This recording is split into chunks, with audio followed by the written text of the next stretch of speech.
Illustration number 23 पर ध्यान दे देना। यहाँ पर है भैया राजेंद्र और सुरेंद्र, आपके पास दो पार्टनर है। कौन कौन से पार्टनर हैं? एक पार्टनर का नाम है भैया राजेंद्र, दूसरे का नाम क्या है? सुरेंद्र। आपके पास पार्टनर्स है जिनके बीच के प्रॉफिट एंड लॉस के रेशियो कितने हैं भैया? 4:1। 4:1 को आप बोलोगे 4/5 और 1/5। यहाँ तक कोई दिक्कत तो नहीं है? यहाँ देखो ना बुक में। ऑन अप्रैल 15, 2017 को वहाँ पे नया पार्टनर कौन आ गया? नरेंद्र। वहाँ पे नया पार्टनर आ गया। उसी डेट की जब मैं बात कर रहा हूँ तो वहाँ पे बैलेंस था कितना भैया? 20,000 रुपये का बैलेंस था। कहाँ पर? जनरल रिजर्व में। इतनी मेरी बात समझ में आ रही है? सुनो मेरी बात। आपने कहा कि ठीक है भैया ये हमारे पास बैलेंस शीट हो, यहाँ पर जनरल रिजर्व का बैलेंस कितना है? 20,000 रुपये। मेरे हिसाब से आपको ये वाली बात समझ में आई। और डेबिट बैलेंस है कितना? 10,000 रुपीज़ का प्रॉफिट एंड लॉस अकाउंट का।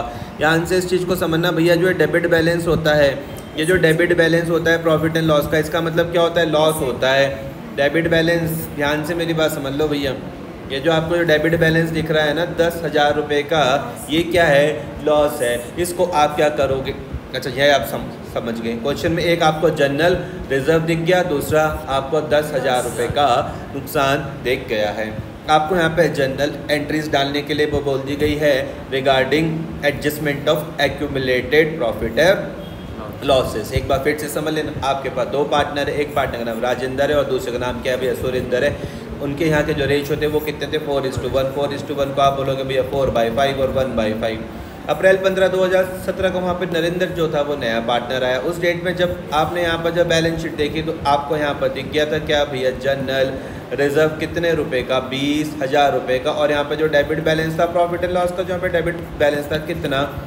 10,000 रुपये। ये जो डेबिट बैलेंस होता है ये क्या होता है भैया? लॉस होता है। और आपको बोल रहे हैं कि भैया आप एडजस्टमेंट एंट्री डालो, कोई दिक्कत तो नहीं है। हमने भैया क्लास में बहुत अच्छी ढंग से आपके साथ डिस्कशन किया था। ये देखो आपको यहाँ पर सुंदर प्यारा जनरल का फॉर्मेट यहाँ पर आपको दिख रहा है। क्लास में मैंने आपके साथ बहुत अच्छी ढंग से डिस्कशन किया था। मैंने कहा था ये जो जनरल रिजर्व है ये किसका है भैया? किसका हक है इसमें? ओल्ड पार्टनर्स का ही है। तो आपने यहाँ पर देखा एंट्री क्या बन गई? General reserve DR to Rajendra capital to Surendra capital.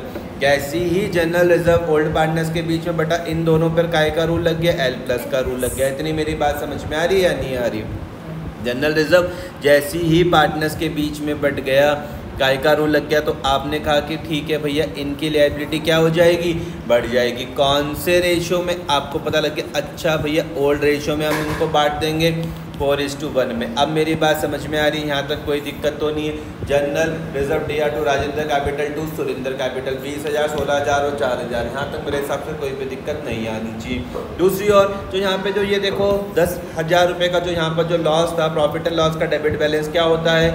Loss होता है। कहाँ पर दिखता है आपको? असेट साइड पर दिखता है। बैलेंस शीट की असेट साइड पर प्रॉफिट एंड लॉस दिखेगा ना अगर, तो उसका मतलब लॉस है। इस लॉस को जब आप ओल्ड पार्टनर्स के बीच में बांटोगे तो वो क्या कर देगा? उनके कैपिटल को कम कर देगा। और आपको अच्छे ढंग से पता है कि जैसे ही पार्टनर्स की कैपिटल कम होती है उसमें काय का रूल लगता है? L- का रूल लगता है। मेरे हिसाब से यहाँ तक कोई दिक्कत आपको नहीं आनी चाहिए। कौन से रेशियो में? ओल्ड रेशियो में। कौन से रेशियो में? ओल्ड रेशियो में। यहाँ तक कोई दिक्कत तो नहीं है? इतनी बात समझ में आई? क्वेश्चन बहुत ज़्यादा सिंपल है, लॉजिक समझ में आ गया। जितनी मैंने क्लास में बात करवाई थी उसके बेसिस में जो बात थी वो यही थी। ठीक है? ठीक है जी, एक बार इसको फिर से देख लेना, चीज़ें आपको